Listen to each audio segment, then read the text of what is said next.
Interview with Julius Amboko, who has been speaking to the CEO and the Managing Director of KenGen, Rebecca Miano. Right, we promised you an energy-packed weekend and we keep our word. Welcome to the conversation on geothermal energy, and we have on set the Managing Director and Chief Executive of KenGen, Rebecca Miano. Welcome on set. Thank you. Let's begin our conversation by focusing on the aspect of Kenya's standing within Africa and indeed the globe on matters geothermal. What's your assessment of this? KenGen, and indeed Kenya, is making headlines globally and in Africa. We are #1 in utilization of geothermal energy in Africa, and we rank #8 globally. So that's a very big milestone, because we are the only country that has developed geothermal, despite the fact that all the countries in Africa along the Rift Valley have the geothermal potential. Yes. And we do understand Kenya is favorably ranked in terms of this. And the key question always becomes, what are some of the key projects or the agenda looking forward in terms of how to expand this capacity is concerned? Looking forward, we intend to continue with a geothermal-led strategy, and all our projects are geothermal related and they are all renewable. We have in mind All-Carrier 5 that we are about to commission anytime now. We are working on All-Carrier 1 Unit 6, 83 megawatts, which we broke ground in December. We are working on rehabilitation of All-Carrier 1, our oldest plant that was installed in 1983. And then we have one exciting project, All-Carrier 6 PPP. This will be a joint venture project, and we'll be going to the market soon to identify a partner. Okay. And many times when you get feedback from our viewers, we get the impression that there is no clarity in terms of the various players within the power landscape and some of the mandates that they hold. If you could just tell us, what's KenGen's precise mandate when it comes to the power mix in Kenya? KenGen's mandate is to generate power and sell it in bulk to Kenya Power. That is the off-taker. Okay. So Kenya Power is the one that sells to consumers as a retail. Yes. And we understand KenGen is doing quite a bit of work in terms of diversification of revenue streams to ensure that beyond what it typically does, at least there is a balance across various, if I could call it a portfolio of how it generates its revenue. Just walk us through some of the agenda items that you have in terms of this particular consideration. It is true that going forward, we are looking at diversification of our business. We want to start by giving services, especially drilling and consultancy services. Indeed, that's where we have a lot of expertise. We have a lot of experience. We have drilled for over 50 years, and that is what we want to do, both in Kenya and in the region. We also have other things.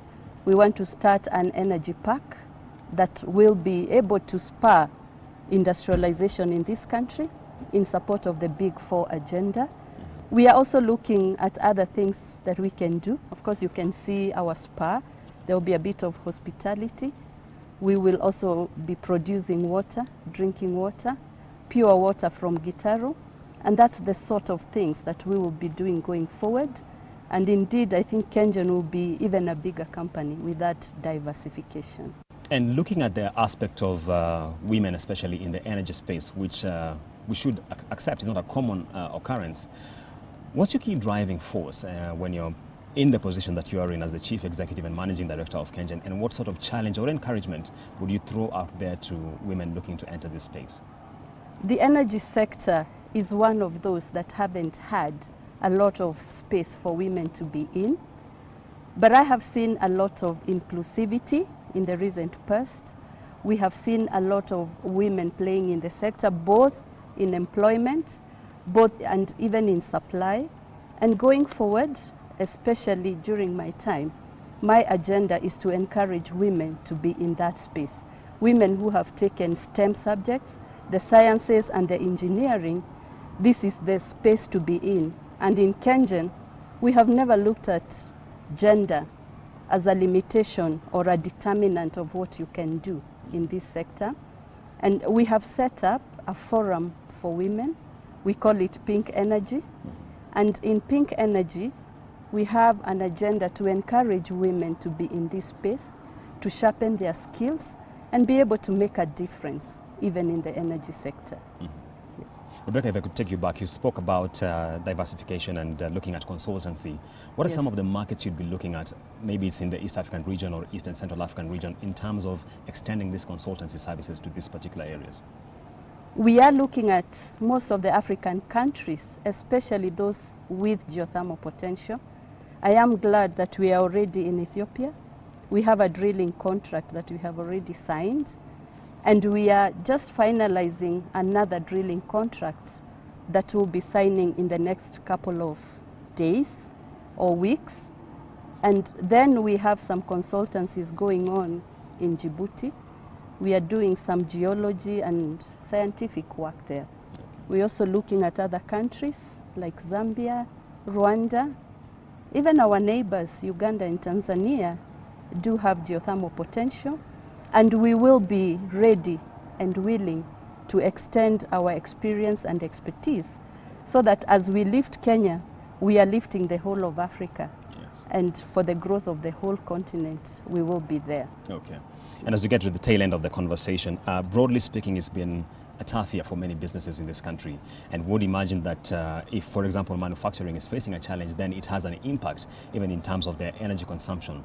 From where you sit at KenGen, how has it been for you? I think power consumption and power need is always there. And I have not seen a slump on the usage of power, but we are also lucky that we have adequate power currently, and the manufacturers and the users at home are continuing to have adequate power for their use. I recall when we didn't have this diversification and we didn't have enough power, about 10 years ago, you would see a lot of rationing, maybe getting power 3 days in a week, but that is history for the country. And KenGen, together with the whole of energy sector, has made great strides that now we can have adequate power. We do hope that the demand will grow. Looking at the Big Four agenda, it will spur growth for demand, and all the energy that we have will be uptaken for use. Okay.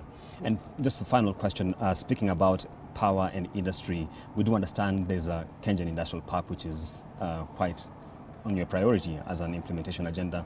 Just walk us through some of the considerations around this particular project. It is true that KenGen is considering setting up a green energy park, what we call an industrial park. And we want to encourage manufacturers and industries to set up their industries here in Olkaria. There will be availability of steam for their use, and also power will be available.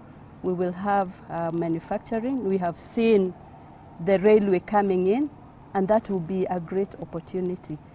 We have done an expression of interest. We have seen great interest from industries, and we shall be issuing an RFP. And in the near future, we do hope to identify manufacturers who can set up their industries here in Olkaria at KenGen's Energy Park. Okay. Many thanks. And I should just clarify that when MD Rebecca Miano said RFP, she meant request for proposal. That has been our conversation focusing on the aspect of energy with a focus on geothermal, which certainly is the business of KenGen. And Kenya stands quite favorably as far as the globe is concerned, and the agenda is to keep on this growing. Thank you for your time. I have been your host, Julian Amboko.